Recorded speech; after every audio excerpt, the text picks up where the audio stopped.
السلام علیکم ورحمۃ اللہ تعالی وبرکاتہ۔ درود پاک کی فضیلت و برکت کا بیان سلسلہ چل رہا ہے، اسی کی ایک کڑی ہے، سماعت فرمائیں۔ ایک بزرگ ہیں جن کا نام ہے عارف رحمۃ اللہ تعالی علیہ، فرماتے ہیں کہ درود پاک انسان کو بغیر مرشد کے اللہ تعالی تک پہنچا دیتا ہے، کیونکہ باقی اذکار وظائف میں شیطان دخل اندازی کر لیتا ہے، اس لیے مرشد کے بغیر چارہ نہیں۔ لیکن درود پاک میں مرشد خود سید عالم صلی اللہ علیہ وآلہ وسلم ہے، لہذا شیطان دخل اندازی نہیں کر سکتا۔ اور حضرت شیخ عبدالحق محدث دہلوی رحمۃ اللہ تعالی علیہ نے روایت کی ہے کہ ایک بزرگ نے بیان کیا، اللہم سے لے کر والہ و اصحابہ تک درود پاک ایک ایسا سمندر ہے جس کا کوئی کنارہ نہیں ہے، جس میں اہل محبت غوطہ زنی کر کے لال و جواہرات سے جھولیاں بھرتے رہتے ہیں۔ یعنی درود پاک ایک ایسا سمندر ہے جس کا کوئی کنارہ ہی نہیں ہے، اور جس میں محبت کرنے والے جب اس میں ڈبکی لگاتے ہیں، ڈوبتے ہیں، تو اس کے اندر سے لال ہیرے موتی جواہرات بھر بھر کر اسے نکالتے ہیں،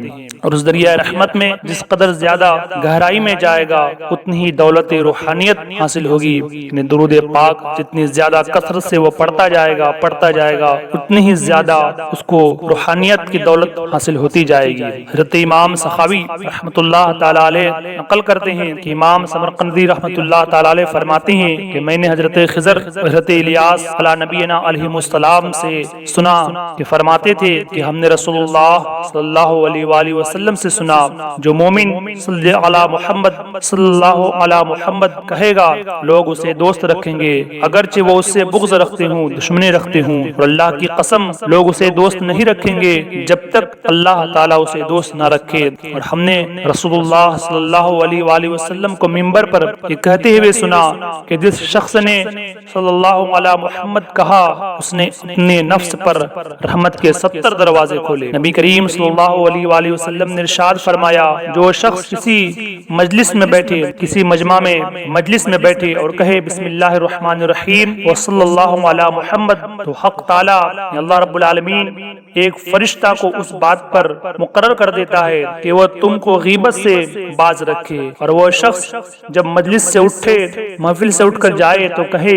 بسم اللہ الرحمن الرحیم وصلی اللہ علی محمد، تو اللہ تبارک تعالیٰ لوگوں کو اس کی غیبت سے منع کر دیتا ہے۔ تدبر القلوب میں حدیث پاک ہے، سماعت فرمائیں۔ حضرت خضر و الیاس علیہ السلام نے فرمایا، ایک آدمی رسول اللہ صلی اللہ علیہ وآلہ وسلم کی خدمت میں ملک شام سے آیا اور عرض کیا، یا رسول اللہ صلی اللہ تعالی علیہ وسلم، میرا باپ بہت بوڑھا ہے اور ضعیف ہو کر نابینا یعنی اندھا ہو گیا ہے اور چلنے کی طاقت نہیں ہے، جو یہاں آئے اور اس کی دلی خواہش ہے کہ وہ آپ کے دیدار سے مشرف ہو، اور میرے باپ کی تمنا ہے، آرزو ہے کہ وہ آپ کی زیارت کرے، آپ کا دیدار کرے۔ حضور اکرم نور مجسم صاحب جود و کرم صلی اللہ علیہ وآلہ وسلم نے ارشاد فرمایا کہ اس سے کہہ دینا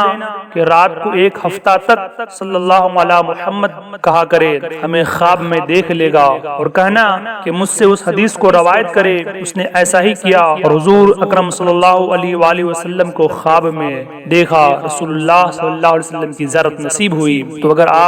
ہم دنیا کے لوگ نبی کریم صلی اللہ علیہ وآلہ وسلم کا دیدار کرنے کا مشتاق ہیں، خواہش رکھتے ہیں، تو کثرت سے درود پاک پڑھا کریں اور آقا دو عالم صلی اللہ علیہ وآلہ وسلم کا دیدار نصیب ہوگا۔ حضرت شیخ موسیٰ تریر رحمۃ اللہ تعالی علیہ سے نقل کر کے لکھتے ہیں کہ ہم ایک جماعت کے ساتھ کشتی میں بیٹھے تھے، اچانک باد مخالف جو نہایت تیز اور سخت آندھی کی شکل میں تھی چلی، جس نے کشتی کو تہو بالا کر دیا، پلٹ کر دیا۔ ملاحوں نے اعلان کر دیا کہ بچنے کی صورت مشکل ہے۔ کشتی والوں نے آہو فغا کریا وداری شور مچانا شروع کیا اور سب نے موت کے منہ میں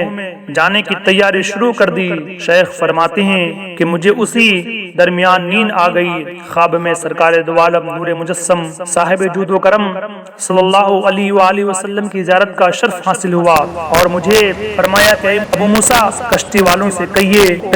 کہ وہ اس درود شریف کو 1000 بار پڑھیں، نجات مل جائے گی۔ میں نے بیدار ہو کر کشتی والوں سے کہا تو سب نے پڑھنا شروع کر دیا۔ ابھی 300 بار ہی پڑھا تھا کہ ہوا ٹھہر گئی اور کشتی بسلامت کنارے لگ گئی۔ وہ درود پاک یہ ہیں، آئیے اپنے گھر میں پڑھنے کا ماحول آپ بھی بنائیں، ہم بھی بنائیں اور ہم سب مل کر پڑھیں۔ اللہم صلی علی سیدنا محمد وعلی آل سیدنا محمد وسلم